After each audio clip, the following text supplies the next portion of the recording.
Alex Carter, the brilliant mind behind the wildly popular coffee chain Golden Brew, wasn't just a successful CEO, he was a man on a mission.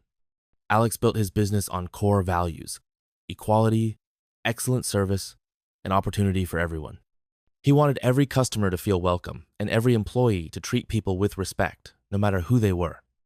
Despite his towering success, Alex never lost touch with the everyday experiences of his customers. He often wondered whether his employees were living up to the company's values. To find out, he made an unannounced visit to one of Golden Brew's busiest city branches. But this wasn't just any visit. Alex went undercover, trading his sleek suits for a simple hoodie and jeans. To anyone watching, he looked like just another customer. The moment he stepped inside, the store was buzzing. The smell of fresh coffee filled the air as customers chatted and baristas rushed to fill orders. Alex smiled, excited to see his employees in action. But something quickly caught his attention: a blonde employee standing behind the counter. She wasn't rushing or helping customers. Instead, she was leaning on the counter, scrolling through her phone as a line of customers waited impatiently. Alex stepped forward, his warm smile aimed at the employee. "Excuse me," he said politely. "Could I get some help, please?" The employee, whose name tag read Lisa, barely glanced up from her phone. With an exaggerated sigh, she rolled her eyes and muttered, "I'm busy. Go wait like everyone else."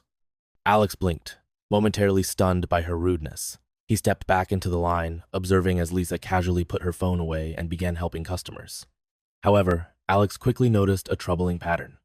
Lisa smiled and greeted white customers with warmth, taking their orders quickly and chatting pleasantly.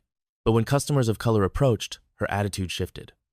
She became cold, dismissive, and rushed them along without so much as a smile.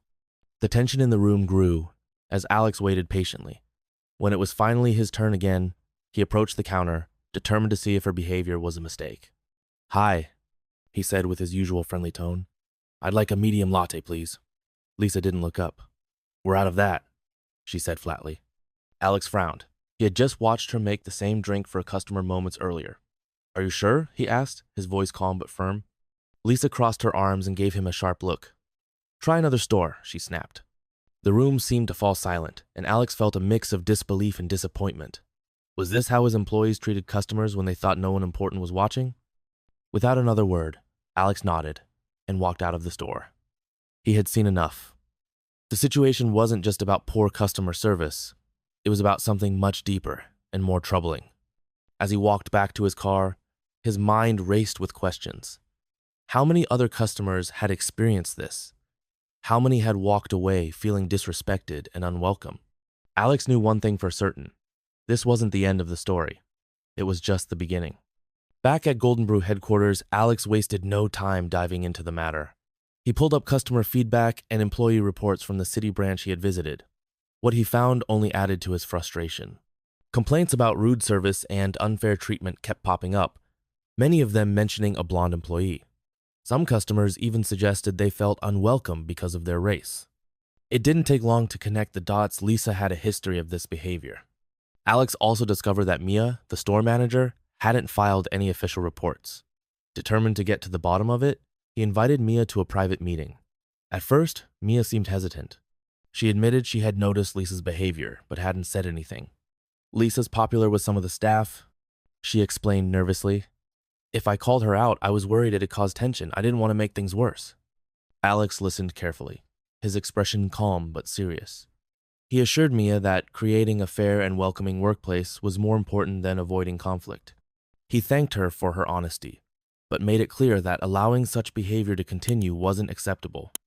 With Mia's cooperation, Alex started planning his next move.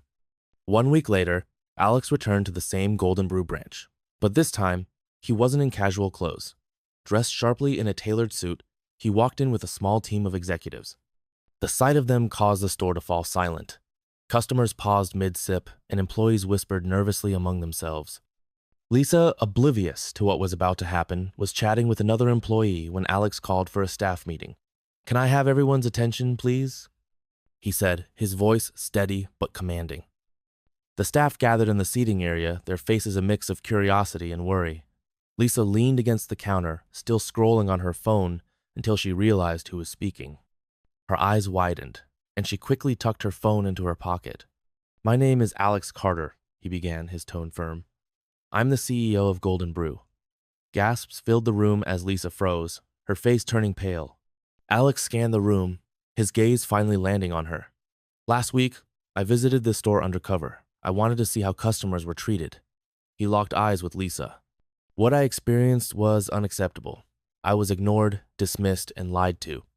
And from the complaints I've reviewed, I'm not the only one. Lisa stammered. I didn't know it was you. Alex raised a hand to silence her. It doesn't matter who I am. Every customer deserves respect, not just the ones you think are important.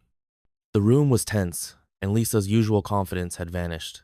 She muttered weak excuses, but it was clear they wouldn't help her now. Alex finished with a message to the entire team. Golden Brew was built on the idea that everyone is welcome. This behavior has no place here, and it will not be tolerated. As Lisa sat in stunned silence, Alex prepared to deliver the justice she had coming. This was more than a lesson for Lisa, it was a statement to everyone about what his company stood for.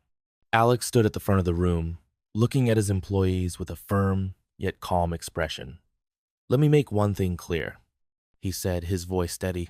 Racism and poor service have no place at Golden Brew. Our mission is to create a welcoming environment for everyone, and that mission will not be compromised. The room was silent, all eyes on Alex. Then he turned his attention to Lisa, who was nervously fidgeting with her name tag. Lisa, your behavior last week and the complaints I reviewed show a clear pattern of disrespect and discrimination. That is unacceptable, and I cannot allow it to continue. Lisa's face turned pale. Wait, she stammered. I can change. It won't happen again, I swear. But Alex shook his head. I gave you the chance to do the right thing with every customer you've served. You chose not to. Effective immediately, you're no longer employed at Golden Brew. Lisa gasped, looking around for support, but none of her coworkers spoke up. Alex continued, addressing Mia. Mia, I understand the challenges you've faced, but as a leader, it's your responsibility to ensure this workplace reflects our values. I'm giving you the tools to succeed. Mia nodded, relief and determination in her eyes. Alex explained that she would receive additional training on team management and leadership, along with company-wide support to ensure the store became a positive space for everyone. He then announced a sweeping change across all Golden Brew locations. Starting today, we're implementing mandatory diversity and inclusion training for every employee.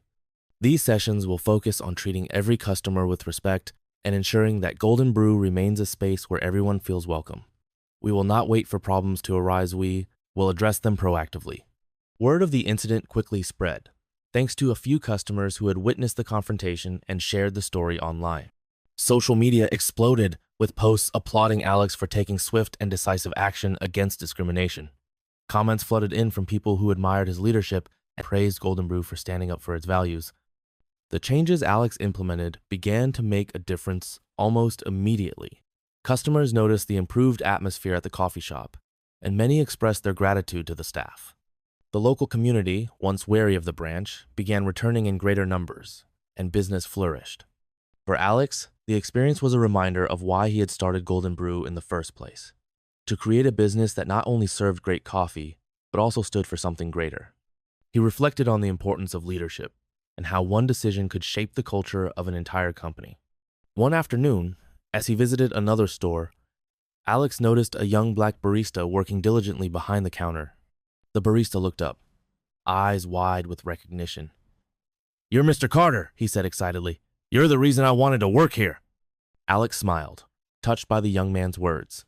He spent the afternoon mentoring the barista, sharing advice on leadership and success. As they talked, Alex felt a deep sense of pride not just in the company he had built, but in the example he had set. He knew that real change came from action, and he was committed to inspiring others to do the same. Golden Brew wasn't just a coffee shop, it was a symbol of inclusivity, equality, and the power of doing what's right. And that, Alex thought, was the most important achievement of all.